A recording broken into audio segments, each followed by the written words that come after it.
Chapter 9, In the Witch's House. Are you guys enjoying this? I hope that you are. Let me know if you are. And now, of course, you want to know what had happened to Edmund.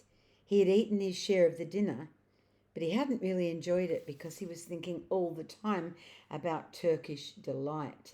And there's nothing that spoils the taste of good ordinary food half so much as the memory of bad magic food.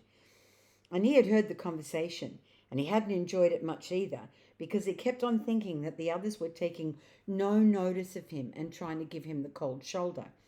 They weren't, but he imagined it. And then he had listened until Mr. Beaver told them about Aslan, and until he heard the whole arrangement for meeting Aslan at the stone table.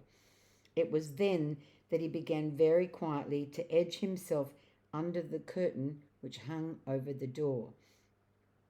For the mention of Aslan gave him a mysterious and horrible feeling, just as it gave the others a mysterious and lovely feeling. Just as Mr. Beaver had been repeating the rhyme about Adam's flesh and Adam's bone, Edmund had begun quietly turning the door handle, and just before Mr. Beaver had begun telling them that the White Witch wasn't really human at all, but a half djinn and half giantess, Edmund had got outside into the snow and cautiously closed the door behind him.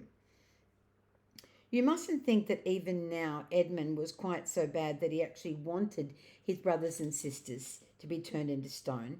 He did want Turkish delight, and he did want to be a prince and later a king, and he did want to pay Peter back for calling him a beast.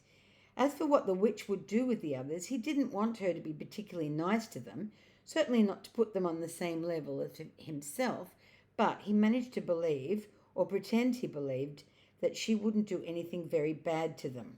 Because, he said to himself, all these people who say nasty things about her are her enemies, and probably half of it isn't true. She was jolly nice to me anyway, much nicer than they are. I expect she's the rightful queen, really. Anyway, she'll be better than that awful Aslan.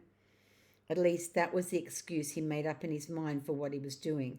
It wasn't a very good excuse, however, for deep down inside him he really knew that the White Witch was bad and cruel. The first thing he realised when he got outside and found the snow falling all around him was that he'd left his coat behind in the beaver's house. And of course there was no chance of going back to get it now. The next thing he realised was that the daylight was almost gone, for it had been nearly 3 o'clock when they sat down to dinner, and the winter days were short. He hadn't reckoned on this, but he had to make the best of it. So he turned up his collar and shuffled across the top of the dam, luckily it wasn't so slippery since the snow had fallen, to the far side of the river. It was pretty bad when he reached the far side. It was growing darker every minute, and what with that and the snowflakes swirling around, he could hardly see 3 feet ahead. And then, too, there was no road. He kept slipping into deep drifts of snow and skidding on frozen puddles and tripping over fallen tree trunks and sliding down steep banks and barking his shins against rocks till he was wet and cold and bruised all over. The silence and the loneliness were dreadful. In fact, I really think he might have given up on the whole plan and gone back and owned up and made friends with the others if he hadn't happened to say to himself, "When I'm king of Narnia, first thing I shall do will be to make some decent roads." And of course that set him off thinking about being a king and all the other things he would do, and this cheered him up a great deal. He had just settled in his mind what sort of palace he would have, and how many cars, and all about his private cinema, and where the principal railways would run, and what laws he would make against beavers and dams, and was putting the finishing touches to some schemes for keeping Peter in his place when the weather changed. First, the snow stopped. Then a wind sprang up, and it became freezing cold. Finally, the clouds rolled away and the moon came out.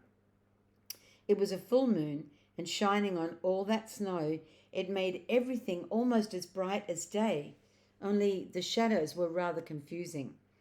He would never have found his way if the moon hadn't come out by the time he got to the other river. You remember he had seen, when they first arrived at the Beavers, a smaller river flowing into the great one lower down. He now reached this and turned to follow it up.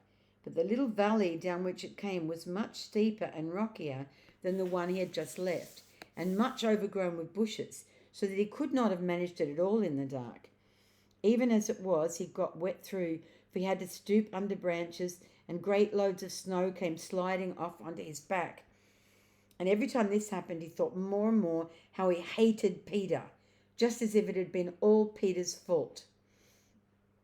But at last he came to a part where it was more level and the valley opened out. And there on the other side of the river, quite close to him, in the middle of a little plain between two hills, he saw what must be the White Witch's house, and the moon was shining brighter than ever. The house was really a small castle.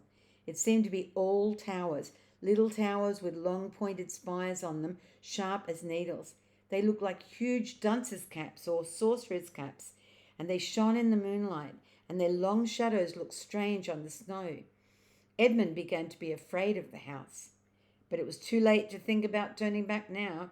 He crossed the river on the ice and walked up to the house. There was nothing stirring, not the slightest sound anywhere. Even his own feet made no noise on the deep, newly fallen snow. He walked on, past corner after corner of the house, past turret after turret to find the door. He had to go right round to the far side before he found it. It was a huge arch, but the great iron gate stood wide open. Edmund crept up to the arch and looked inside the courtyard, and there he saw a sight that nearly made his heart stop beating. Just inside the gate, with the moonlight shining on it, stood an enormous lion, crouched as if it was ready to spring. And Edmund stood in the shadow of the arch, afraid to go on and afraid to go back, his knees knocking together. He stood there so long that his teeth would have been chattering with cold, even if they hadn't been chattering with fear. How long this really lasted, I don't know, but it seemed to Edmund to last for hours. Then, at last, he began to wonder why the lion was standing so still, for it hadn't moved even 1 inch since he first set his eyes on it. Edmund now ventured a little nearer, still keeping in the shadow of the arch as much as he could. He now saw from the way the lion was standing that it couldn't have been looking at him at all. But suppose it turns its head, thought Edmund. In fact, it was staring at something else, namely a little dwarf who stood with his back to it about 4 feet away. Aha, thought Edmund, when it springs at the dwarf, then it'll be my chance to escape. But still the lion never moved, nor did the dwarf. And now at last Edmund remembered what the others had said about the White Witch turning people into stone. Perhaps this was only a stone lion. And as soon as he thought of that, he noticed the lion's back and the top of its head were covered with snow. Of course, it must only be a statue. No living animal would get itself covered with snow like that. Then very slowly, and with his heart beating as if it would burst, Edmund ventured to go up to the lion. Even now he hardly dared touch it, but at last he put his hand very quickly and did touch it. He'd been frightened of a mere statue. The relief which Edmund felt was so great that in spite of the cold, he suddenly got warm all over right down to his toes, and at the same time he thought, this is the great lion Aslan they were talking about. She's caught him already and turned him into stone. So that's the end of all their fine ideas about him. Pooh! Who's afraid of Aslan? And he stood there gloating over the stone lion, and presently he did something very silly and childish.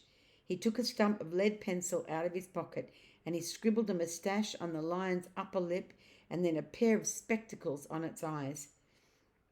Then he said, "Yah, silly old Aslan, how do you like being a stone?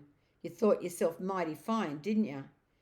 But in spite of the scribbles on it, the face of the great stone beast still looked so terrible and sad and noble, staring up in the moonlight, that Edmund didn't really get any fun out of jeering at it. He turned away and began to cross the courtyard. As he got into the middle of it, he saw that there were dozens of statues all about, standing here and there rather as pieces standing on a chessboard when it's halfway through a game. There were stone satyrs and stone wolves and bears and foxes and catamountains of stone. There were lovely stone shapes that looked like women but were really the spirits of trees. There was the great shape of a centaur and a winged horse and a long lithe creature that Edmund took to be a dragon.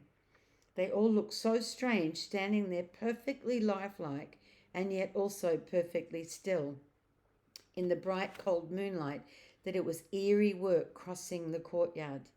Right in the very middle stood a huge shape like a man, but as tall as a tree, with a fierce face and a shaggy beard and a great club in its right hand. Even though he knew it was only a stone giant and not a live one, Edmund did not like going past it. He now saw there was a dim light showing from a doorway on the far side of the courtyard. He went to it. There was a flight of stone steps going up to an open door. Edmund went up them. Across the threshold lay a great wolf. It's all right, he kept saying to himself. It's only a stone wolf, can't hurt me. And he raised his leg to step over it. Instantly, the huge creature rose with all the hair bristling along its back, opened a great red mouth, and said in a growling voice, "Who's there? Who's there? Stand still, stranger, and tell me who you are." "If you please, sir," said Edmund, trembling so that he could hardly speak. "My name is Edmund, and I am the son of Adam that Her Majesty met in the wood the other day, and I've come to bring her the news that my brother and sisters are now in Narnia, quite close, in the beaver's house. She wanted to see them." "I will tell Her Majesty," said the wolf. "Meanwhile, stand still on the threshold if you value your life." Then it vanished into the house. Edmund stood and waited, his fingers aching with cold and his heart pounding in his chest. And presently the great wolf, Morgrim, the chief of the witches' secret police, came bounding back and said, come in, fortunate favour of the Queen, or else not so fortunate." And Edmund went in, taking great care not to tread on the wolf's paws. He found himself in a long gloomy hall with many pillars, full, as the courtyard had been, of statues. The one nearest the door was a little fawn with a very sad expression on its face, and Edmund couldn't help wondering if this might be Lucy's friend. The only light came from a single lamp, and close beside this sat the White Witch. "I've come, Your Majesty," said Edmund, rushing eagerly forward. "How dare you come alone?" said the witch in a terrible voice. "Did I not tell you to bring the others?" "Please, Your Majesty," said Edmund, "I've done the best I can. I've brought them quite close. They're in the little house on the top of the dam just up the river with Mr. and Mrs. Beaver." A slow, cruel smile came over the witch's face.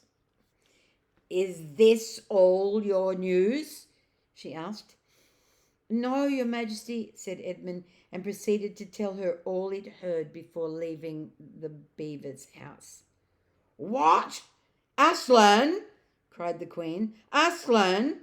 Is this true? If I find you've lied to me—" "Please, I'm only repeating what they said," stammered Edmund. But the Queen, who was no longer attending to him, clapped her hands. Instantly the same dwarf whom Edmund had seen with her before appeared. "Make ready our sledge," ordered the witch, "and use the harness without the bells."